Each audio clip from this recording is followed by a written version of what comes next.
ஐங்க நேற்று ப்ரிப்பேர் பண்ணலாங்க health mix அதை வச்சு இன்றைக்கி கஞ்சி காய்ச்ச போகிறேங்க. இதை ஓப்பன் பண்ணோன்னே ஏலக்காய் சுக்கு நம்ம போட்டு வாசி ஸ்மெல் அப்படியே தூக்குதுங்க. இந்த பவுடர் வந்து நம்ம பாரம்பரிய அரிசி வச்சு தாங்க ப்ரிப்பேர் பண்ணியிருக்கேன். இந்த லிங்க்கை வந்து நான் கீழே ஆட் பண்ணுறேங்க. பார்க்கலைன்னா கண்டிப்பாக போய் பாருங்கள். நான் நமக்கு தேவையான அளவுக்கு ஆட் பண்ணிக்கிறேங்க ஹெல்த் மிக்ஸை. நான் ஒரு 4 டேபிள் ஸ்பூன் ஆட் பண்ணியிருக்கேங்க. இதுக்கு தண்ணி ஊற்றி நம்ம மிக்ஸ் பண்ணிக்கலாங்க. தேவையான அளவு தண்ணி ஊற்றி மிக்ஸ் பண்ணிக்கலாங்க.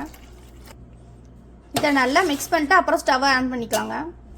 இப்போ இது நல்லா கொதிக்க ஆரம்பிச்சிச்சு. இன்னும் கொஞ்சம் நேரத்தில் திக்காகிடும். கொஞ்சம் கிண்டி விட்டுட்டே இருங்க கைவிடாமல். இப்போ இது நல்லா வெந்துருச்சு.